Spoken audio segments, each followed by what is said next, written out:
حضور مر گیا، اس کے بعد حضور کا کوئی پاور نہیں ہے، ختم.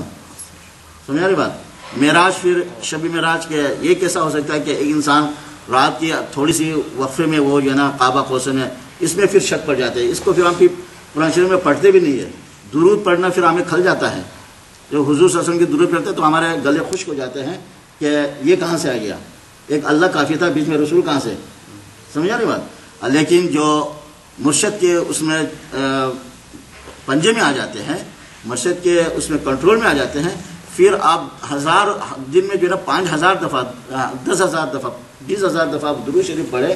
جتنا پڑھیں گے اتنا آپ کو مزہ آئے گا. جتنا حضور صلی اللہ علیہ وسلم کا نام لیں گے تو آپ کی آنکھوں سے پانی جو ہے، آنسو جو ہے نا اس کی طرح چشموں کی طرح بہتے رہیں گے. جیسے کہ حضرت ابوبکر صدیق رضی اللہ عنہ تو اتنے وہ روتے تھے، اتنے روتے تھے. حضور صلی اللہ علیہ وسلم کی عشق اور جذبہ اتنے زیادہ تھا کہ بی بی عائشہ صدیقہ رضی اللہ عنہ نے کہا کہ حضور صلی اللہ علیہ وسلم نے کہا میں اپنا نائب اور خلیفہ بنوں گا، جب میں نہیں ہوں گا تو حضرت ابوبکر صدیق آپ لوگوں کو نمازیں پڑھائیں گا. تو پھر عائشہ رضی اللہ عنہ نے کہا کہ میرا والد صاحب یہ دل کا بہت کمزور ہے، یہ تو نماز میں کھڑے ہوتے روتا ہی رہتا ہے، تو آپ حضرت عمر کو بنا دیجئے تاکہ وہ ذرا مضبوط ہے. اور یہ تو حضور صلی اللہ علیہ وسلم نے کہا نہیں، تو یعنی ابوبکر صدیق ہی ہے نا وہی نماز پڑھائے گا. تو حضرت عمر کی عشق کا اور حضور صلی اللہ علیہ وسلم کے یعنی پیار محبت کا یہ اندازہ تھا کہ اس کے جو ہے نا آنکھوں اتنے بہ رہے تھے کہ یہاں پہ نالے بن گئے تھے، نشانے بہ رہے تھے. تو جو انسان، کیونکہ وہ مرشد کامل کے کنٹرول میں تھے، شیطان ان کے پاس جو ہے نا کوسوں میل دور دوڑتا تھا. مرشد کامل کا یہ ہوتا ہے وہ شیطان کے اوپر نظر رکھتا ہے، شیطان کے اوپر حملہ کرے گا، آپ کو اندازہ ہوتا ہے یہ شیطان تھا یا پھر جو ہے نا یہ یعنی اللہ کی طرف سے یہ پیغام ہے یا یہ شیطان. تو شیطان کے پاس جو ہے نا ذاکرین تک علم ہے. شیطان کے پاس کہاں تک علم ہے؟ ذاکرین، یعنی یہاں سے لے کر آسمانوں کے جو سدرۃ المنتہا تک جو ہے، جہاں تک جبرائیل علیہ السلام گیا تھا. حضور صلی اللہ علیہ وسلم جب معراج پہ جا رہے تھے، حضور جبرائیل علیہ السلام جا کے سدرۃ المنتہا پہ رک گیا، تو وہاں تک شیطان کا علم ہے. ٹھیک ہے، اور اس سے اوپر شیطان کا علم نہیں ہے. اور یہ جو ہے شیطان یعنی جب اس لائن میں انسان پڑ جاتا ہے، یہ سارے رکاوٹیں ہیں. ہم صرف کلمہ پڑھتے ہیں، ہمیں جو علم جو نا وہ علم جو ہے ہم نہیں سیکھتے ہیں کہ جو فرائض کا جو علم ہے نا. شیطان کہتا ہے بھائی کلمہ پڑھ لیا، حضور صلی اللہ علیہ وسلم نے کہا کہ آخر میں آپ نے ایک نہ ایک دن تو دوزخ صاحب نے نکلنا ہی ہے، تو پھر یہ علم یعنی فرائض پڑھنے کی اس کو کرنے کی کیا ضرورت ہے، ایک دن آپ نکل ہی جائیں گے. تو وہاں پہ اس کو پردے میں ڈال دیتا ہے. لوگوں کو یہ بھی ہے کہ چلو ایک کلمہ پڑھ لیا، ایک دن نکل گیا. تو یہ شیطان جو ہے نا یہ شیطان ڈالتا ہے، یہ شیطان ڈالتا ہے. شیطان یہاں پہ یہ ڈال دیا. پھر اس کے بعد جو کوئی جو ہے نا اگر اللہ نے فضل کر دیا اور اس اسٹیج سے نکلے، اس نے جا کے علمی ظاہری وہ سیکھ لیا کہ نماز کیسے پڑھتے، حج کیسے کرتے، یعنی جو اللہ تعالیٰ نے علم جو فرض کیا ہے وہ فرض علم سیکھ دیا. پھر شیطان آتا ہے کہ بھائی آگے عالم بننے کی کیا ضرورت ہے، آپ نے سب کچھ کر لیا، ابھی نماز آپ کو آتا ہے، روزہ آپ کیسا رکھتے ہیں وہ آپ کر سکتے ہو، حج آپ کو معلوم ہے کیسا کرتے ہیں، تو پھر آگے اتنا تکلیفیں کیوں ہو. وہ وہاں پردہ ڈالتا ہے کہ یہ انسان کسی طریقے سے آگے موو نہ ہو. وہ روکتا ہے ہر ایک اسٹیج کے اوپر. پہلے تو کافروں کو روکتا ہے، اس کو مسلمان ہونے نہیں دیتا ہے. جب وہاں سے وہ کوئی نکل کے مسلمان بن جاتا ہے، کلمہ پڑھتا ہے، پھر اس کو پھر پردہ ڈال دیتا ہے کہ یہ علم مت سیکھو، آپ ویسے جنت میں جائیں گے. پھر وہاں سے پھر وہ جو ہے جب وہ کر لیتے ہیں، پھر جو علماء کرام اس علم کو جو ہے نا وہ جانے نہیں دیتا ہے کہ اگر وہ ہو گیا تو وہ تو سارے پہلے تو ابھی تو اپنے آپ کو وہ کر رہا ہے، ثواب کما رہا ہے، پھر تو پورے جو ہے نا علاقے کو یہ سراب کرے گا، پورے علاقے کو روشنی دے گا، تو کتنے لوگ جو ہے نا فائدے میں جائیں گے. تو اس کو روک لیتا ہے. پھر وہاں سے وہ روک لیتا ہے. پھر یعنی اس کو کیا علم آپ نے کر لیا، اتنا کتابیں پڑھی، اتنا جو ہے نا آپ نے سارا علم سیکھ لیا، ابھی آگے جانے کی کیا ہے. اس کو یہاں پہ روک دیتا ہے عالم کو کہ وہ مجاہد نہ بنے. جب مجاہد پہ جاتا ہے پھر وہاں پہ روک دیتا ہے، ولی بن گئے، ابھی آگے دوسری ابھی کوشش کرنے کی کیا ضرورت ہے. وہاں پہ روک دیتا ہے، پردہ ڈال دیتا ہے. پھر وہ زاہد کے اوپر پردہ ڈالتا ہے، پھر مجذوب کے. اور جب معرفت سے انسان گزر جاتا ہے، وہ کراس جو لائن کرتا ہے، پھر شیطان کا بس نہیں چلتا ہے. شیطان نے بتایا تھا نا کہ میں سب کو جو ہے نا گمراہ کروں گا، لیکن اب کے مخلصین میں جو ہے نا ان کو نہیں کروں گا. وہ مخلصین جو ہے وہاں پہ معرفت والے ہیں کہ ان کے اوپر شیطان کا بس نہیں چلتا ہے. اور مرشد کامل اس کو بولتے ہیں جس کو معرفت ملی ہے. معرفت سے نیچے جو ہوتا ہے وہ مرشد کامل میں نہیں آتے، وہ پیر ہوتے ہیں، مرشد کامل نہیں.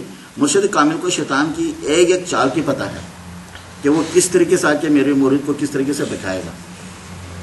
تو اس وجہ سے جو ہوتا ہے کہ جتنا کہ یعنی بالکل یہ لازم ملزوم ہے کہ انسان کا مرشد ہو.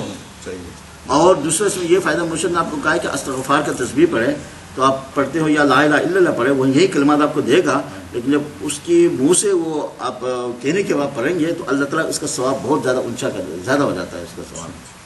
اور اس آدمی کا نام آسمانوں کے رجسٹر میں لکھا ہوتا ہے کہ فلانا میرے فلانا یعنی ولی کے مرید ہے.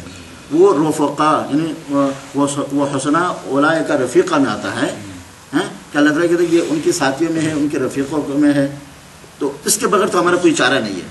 ہم آج جو اس دلدل میں پھنس چکے ہیں، ہمارے اوپر اسلام کے اوپر اتنا وہ آ رہے ہیں، غیر مسلم اتنا طاقت میں آ گئے کہ ہمارے قرآن شریف کو جلا رہے ہیں، ہمارے حضور صلی اللہ علیہ وسلم کی جو ہے نا گستاخیاں اس کی شان میں کر رہے ہیں، ان کی کارٹونیں بنا رہے ہیں، جا کے ہمارے مسلمان ملکوں پہ حملے کر کے ہمارے بیوی بچوں معصوم بچوں ماؤں کو ان کو سب کو قتل کر رہے ہیں. ایک خون کا دریا بہہ رہا ہے. اس کے اثر جڑ یہ ہے کہ ہم نے یعنی جو حضور صلی اللہ علیہ وسلم کی سب سے بڑی سنت تھی کہ یعنی آپ نے یعنی وہ مرشد کامل کو ڈھونڈنا ہے، وہ چیز ہم نے چھوڑی ہے. ہم آسان راستے پہ جا رہے ہیں، وہ راستہ دکھاتے ہیں نا. ہاں تو وہ رہبر ہوتا ہے. اس لیے علامہ اقبال نے کہا ہے کہ گرتا ہے تو چڑیوں کی طرح دانوں کی کس لیے، پرواز رکھ بلند کہ بن جائے تو عقاب. کہ یہاں پہ جتنا علم آپ نے کیا ہے یا مسلمان ہو گئے ہو یا عالم بن گئے ہو، اس پہ آپ مت رکے. یعنی حضرت عمر رضی اللہ عنہ کا بھی وہ ہے کہ انسان جو ہے ہر روز مومن کا یہ شان ہونا چاہیے کہ کل آنے والا دن جو ہے آج سے بہتر ہو. یعنی مسلمان ہر وقت اسٹرگل میں آگے بڑھنے کے اس میں ہے. تو اگر وہ روک گیا ایک جگہ پہ، وہ پانی جیسا کھڑا ہو جاتا ہے نا، پانی پھر خراب ہوتا ہے، اس میں بدبو آ جاتی ہے. لیکن پانی اگر چلتی رہے وہ ہر وقت فریش رہتی ہے، اس سے آپ وضو بھی کر سکتے ہو، اس کو آپ پی بھی سکتے ہو، اس کو یوز بھی کر سکتے ہو، کپڑے بھی دھو سکتے ہو. لیکن اگر وہ پانی رک جائے 4-5 دن کے بعد اس میں سے سڑی ہوئی بو آتی ہے، وہ پھر پینے کے لیے بھی جائز نہیں. تو اس یہ ہوتا ہے کہ ہم اگر کسی اسٹیج پہ ہم نے آگے جو ہے نا موو کرنا بند کر دیا، کسی اسٹیج میں رہے، تو پھر دوسرے قومیں ہمارے اوپر حاوی آ جائیں گے، گلنا شروع ہو جائیں گے، ہماری طاقت ختم ہو جائے گی. تو کی محمد سے وہ ہم تیرے ہیں، لوح و قلم کیا یہ دنیا چیز ہے کیا، لوح و قلم تیرے ہیں. ہاں تو اللہ تعالیٰ سب یہ محبت حضور صلی اللہ علیہ وسلم کی عشق کے اندر یہ ساری چیزیں آتے ہیں. اور پھر وہ کہتا ہے کہ نہیں ہے تیرا نشیمن قصر سلطانی کے گنبد پر. جب یہ مجاہد تک پہنچ جاتے ہیں تو پھر کہتے ہیں میں تو ولی بن گیا، میرے پاس مراقبہ ہے، میں آنکھیں نیچے کر کے میں سب کچھ دیکھ سکتا ہوں، لیکن وہ پہلی سیڑھی میں ہے، وہ بھی ناسود ہے. کوئی کاملیت تک ہم نے اپنے کو کوشش کرنا ہے. اس کے بعد اللہ تعالیٰ کا فضل شروع ہو جاتا ہے. حضور صلی اللہ علیہ وسلم جو ہے نا اس کے توسل سے آگے درجہ بعد میں ملتے ہیں، لیکن یہاں تک آپ نے خوب محنت کرنی ہے، جان جوکوں میں ڈالنا ہے. تو وہ کہتا ہے، علامہ اقبال کہتا ہے کہ نہیں ہے تیرا نشیمن قصر سلطانی کے گنبد پر. یعنی جس اسٹیج پہ تو ہے یہ آپ کا مکان نہیں ہے، تو شاہین ہے پرواز کر پہاڑوں کی چلانے پر. تو آگے محنت کر تاکہ تو ذاکر بن جائے، تو عامل بن جائے، تو معرفت تک پہنچ جائے. ہاں پھر اس کے بعد جب معرفت پہ پہنچ جاتا ہے، پھر علامہ اقبال نے کیا کہا ہے کہ ہر لہجہ ہے مومن کا نئی شان نئی آن، گفتار میں کردار میں اللہ کی برہان، قاری نظر آتا ہے حقیقت میں ہے قرآن. تو وہ پھر ام الکتاب بن جاتا ہے. معرفت والے کیا بن جاتا ہے؟ ام الکتاب ہوتے ہیں. اگر وہ یعنی دیکھنے میں تو وہ ہمیں انسان ہی لگتا ہے، لیکن اس کا کنیکشن اتنا اللہ کے ساتھ مضبوط ہوتی ہے کہ اللہ تعالیٰ کہتے ہیں میں پھر اس کا آنکھ بن جاتا ہوں، میں اس کا ہاتھ بن جاتا ہوں، میں اس کا پاؤں بن جاتا ہوں، جس سے وہ پکڑتا ہے، جس سے وہ سنتا ہے، جس سے وہ دیکھتا ہے. تو یہ چیز ہو جاتا ہے. پھر جب اس سے آگے آخری ولایت کے آخری اسٹیج بھی پہنچ جاتا ہے، پھر علامہ اقبال نے اس کا تشریح کیا کہ خودی کو کر اتنا بلند کہ خدا خود بندے سے پوچھے بتا تیری رضا کیا ہے. کہ